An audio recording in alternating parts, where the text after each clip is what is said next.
Pembicaraan atau diskusi kita hampir selesai. Saya sudah memberikan catatan semampu saya yang saya ketahui sampai dengan 3 anak Mara, Rati, Arati, dan Tresna dalam bahasa Sanskerta, yang datang menjelang setelah Mara setelah Bodhisatwa mengatasi pasukan Mara yang naik gajah dan lain-lain itu, muncullah 3 anak Mara yang suasananya berbeda sekali dengan Mara yang menakut-nakutkan itu. Dan disitulah juga muncul penampakan Ibu Bodhisatwa Ratu Maya di halaman 314 di halaman 306 pojok kiri bawah. 306 pojok kiri bawah. Mahamaya bersedih, Ratu Maya bersedih, dengan di belakangnya ada seorang seperti dayang beliau. Apakah ada sesuatu yang menarik dari pembicaraan kita sebelumnya mungkin ya? Ya, semuanya menarik kan. Hanya saja satu yang saya merasa tertarik itu adalah bagaimana pemahat di Jawa itu mampu memahat menyesuaikan dengan seperti flora fauna di Jawa. Iya. Nah, kemudian apakah juga pakaian yang dikenakan oleh orang-orang pada zaman dulu di pahatan tersebut juga pakaian orang Jawa pada masa itu atau sama dengan yang di India? Sepengetahuan saya, kalau saya melihat relief-relief di India berbeda Banyak. Tetapi tidak berbeda sama sekali. Kesan saya, relief-relief di India itu dalam hal raja atau dewa atau penari yang pakaiannya itu apa ya, dibandingkan dengan Borobudur ya, terlalu apa ya, rumit, Kompleks. Iya, jadi hiasannya itu Terlalu banyak. Ya, banyak sekali dibandingkan dengan Borobudur. Borobudur memang tidak kosong dari hiasan-hiasan itu dibandingkan dengan relief di zaman Maurya, di zaman Asoka, di zaman Sunga itu di India juga kan hiasannya itu minim sekali seperti relief rakyat,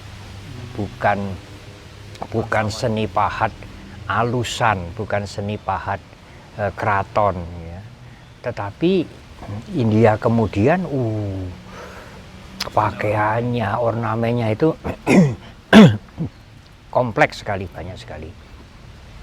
Borobudur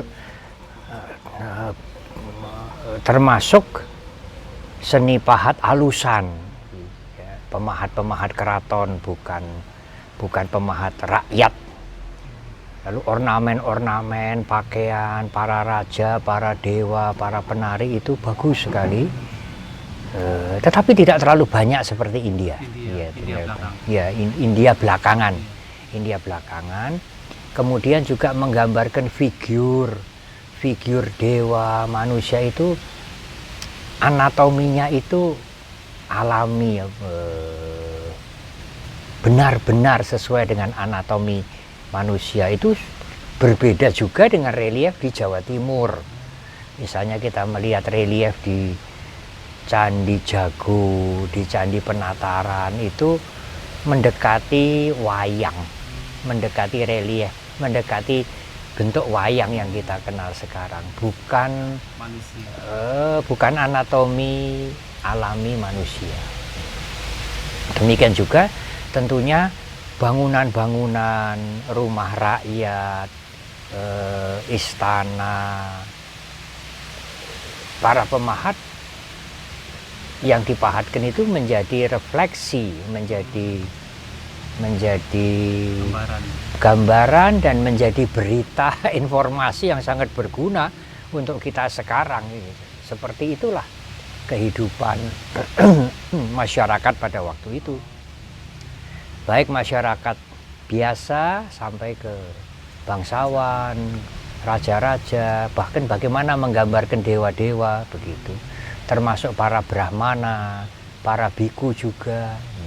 Dan juga yang menarik itu flora fauna itu, ya, tanaman-tanaman yang sampai sekarang sebagian besar masih bisa kita jumpai tanaman-tanaman itu, binatang juga. Ya.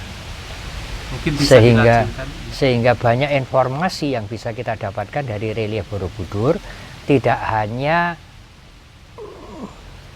kisah ansih yang dipahatkan, kita bisa mendapatkan informasi bermacam-macam.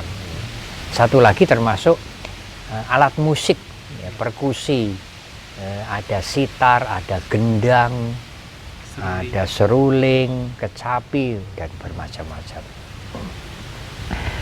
Baiklah, sekarang ke halaman 315. Halaman 315 juga 314. 315 ini adalah zoom cropping dari 314. Bodhisatwa duduk dengan padmasana penuh, dengan sikap penuh, kedua tapak kakinya ke atas, dengan alas teratai, di bawahnya juga ada alas lagi. Kemudian aura yang dalam arkeologi Indonesia disebut sira cakra, tetapi juga ada praba. Nah, menariknya prabanya itu dibuat dari lengkungan daun bodi. Saya tidak pernah atau belum pernah melihat pahatan atau juga lukisan baik di Indonesia atau di negara lain yang daun bodi atau cabang bodi itu dilengkungkan begitu, dijadikan praba di tubuh, melingkupi tubuh sang Buddha. Oh, bagus sekali. Jadi selain praba, daun bodi ini juga menggambarkan pencerahan sempurna di bawah pohon bodi. Lu masih di sana, masih di bawah pohon bodi? Ya, masih di bawah pohon bodi, karena ini adalah saat pencerahan yang terjadi pada 3 jaga malam. Jaga malam pertama Pubeni Wasanusati Nyana, jaga malam kedua Jutu Papata Nyana, jaga malam ketiga Asawakaya Nyana, pencerahan sempurna lengkap. Nah, di buku ini terjemahan bahasa Indonesianya kurang tepat sedikit karena menerjemahkan during the second watch, the first watch of the night, the second watch of the night, the third watch of the night. Jadi jaga pertama dari malam itu, jaga kedua dari malam itu, jaga ketiga dari malam itu. Bahasa Indonesia diterjemahkan malam pertama, malam kedua, malam ketiga. Jadi seolah-olah ada 3 malam. Yang saya ketahui dalam tradisi India itu 1 malam dibagi menjadi 3 malam jaga. Jam 6 sampai jam 10 itu malam jaga pertama, jam 10 sampai jam 2 malam jaga kedua, jam 2 menjelang pagi sampai jam 6 pagi malam jaga ketiga. Ya. Dan itu proses pencerahan sempurna dari jam 6 pagi sore sampai jam 6 pagi melalui tiga waktu jaga malam. Ya. Ini pencerahan sempurna. Ini juga sepertinya agak berbeda Bante. Kalau di bahasa Inggrisnya itu the first watch of the night mencapai dibacaku Bante. Dibacaku. Iya, di sini. Kemudian yang jaga malam kedua itu mencapai yang Bini Wasami Satunya. Ini salah sepertinya. Maaf, bahasa Inggrisnya begitu. Iya, bahasa Inggrisnya. Apakah Lalita Wistara begitu? Saya tidak tahu, nanti saya cari lagi. Harus dicek Lalita Wistara. Di Lalita Wistara dibacaku Cutu Papatanyana dulu baru Beni Wasanusati atau memang begini. Terjemahannya ini yang salah ya, atau Lalita Wistara memang begitu. Iya. Kalau di naskah Pali bagaimana? Ya jelas ini Beni Wasanusatinya lebih dulu, lalu dibacaku atau Cutu Papatanyana, lalu terakhir Asawakayanyana. Ya, di sini Bodhisattva sudah mencapai pencerahan sempurna, mencapai sama Sambuddha, sama Sambodhi, menjadi sama Sambuddha, dan tetap bumi sparsya. Jadi tangan beliau tidak begini, dan juga beliau tidak meditasi. Jadi pada waktu diganggu dengan anak-anak marah, halaman 306 itu juga bumi sparsya. Kemudian pada waktu diserang oleh pasukan Mara yang menakutkan di halaman 302, 303 juga bumi sparsya. Sampai pencerahan sempurna bumi sparsya. Dengan bumi sparsya dengan begini. Bukan dengan tapak tangan ke depan ya. Nah, saya langsung ke halaman 324 dan 325. Saya tidak perlu memberikan banyak keterangan bahwa di Lalita Wistara 7 minggu setelah pencerahan sempurna itu agak berbeda dengan yang kita kenal 7 minggu menurut versi Pali ya, versi Theravada. Nah, di halaman 324 pada minggu kelima, kalau di naskah di versi Pali adalah minggu ke-6, Mucalindena Catamang, ada hujan badai, kemudian seekor naga melilitkan tubuhnya. Kalau saya pernah membaca 7 kali, ya, tidak 3 kali, 7 kali, dan mengembangkan kepalanya yang besar, menaungi sama Sang Buddha, menaungi Sang Buddha. Kemudian setelah hujan reda berubah menjadi dewa, ya, karena kejadian itu di bawah pohon Mucalinda, maka dewa naga itu disebut naga Mucalinda. Dalam Sanskerta mungkin bukan Mucalinda, Mucilinda mungkin. Ya, Mucilinda, namanya Mucilinda. Nah, di Borobudur naga yang melingkar 7 lingkaran atau mungkin 3 lingkaran dengan kepalanya menaungi Sang Buddha itu tidak dilukiskan, tapi hanya dilukiskan setelah hujan itu reda. Sang Buddha duduk seperti di paviliun. Nah, naga Raja Mucalinda ini berlutut di halaman 325, berlutut, ada payungnya, kemudian di depan naga ini ada dupa. Lalu Sang Buddha duduk di paviliun, sikap tangannya tidak disebutkan. Sikap tangannya ini seperti membabar dhamma, tetapi kalau ditekuk semua ini sering dikatakan Ahuya Warada Mudra.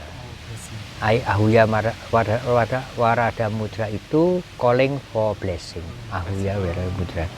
Tetapi di halaman 324-325 ini ada yang sangat menarik yang tidak dijumpai di relief peristiwa Mucalinda menaungi Sang Buddha. di tempat lain, di negara-negara lain, yaitu di belakang Sang Buddha, di sebelah kiri beliau. Kalau kita yang melihat di kanan, ya, di antara Sang Buddha dengan naga Raja Mucalinda ini ada gajah yang apa itu? Gajah yang duduk dan di atasnya ada anak kecil. Iya. Nah, ini menjadi pertanyaan di banyak komentar, banyak peneliti, siapakah atau apakah itu? Dan tidak ada jawaban untuk itu. Iya. Ornamen, kalau ornamen tentu seperti tempat Sang Buddha bersandar itu ornamen. Kemudian di atas itu ada kenopi, itu ornamen. Lalu gajah dengan anak kecil yang duduk di dekat kepala gajah ini siapa atau apa ini? Dan itu tidak ada jawaban. Ya, tidak ada jawaban. Tidak diketemukan jawabannya. Oleh karena itu, ini hanya ada di Borobudur. Apa yang dimaksudkan dengan pemahat? Apa yang dimaksudkan dengan pemahat di Borobudur? Dan di naskah Lalita Wistara juga tidak disinggung. Ada gajah, kemudian anak kecil atau dewa kecil tidak disinggung. Apakah bukan seperti sekuens itu, dari anak kecil kemudian jadi, tapi enggak ya. Continuousnya siapa? Ya, itu. Iya. Agak sulit ditafsirkan. Belakang-belakangnya ini siapa ini yang membawa musik? Dewa-dewa. Dewa-dewa. Iya, dewa-dewa. Tidak musik di sini kalau tidak salah persembahan. Persembahan. Ya, persembahan kepada Sang Buddha. Ya. Di buku ini lebih detail lagi. Siapa-siapa yang di belakang naga Raja Mucalinda dan apa yang dibawa.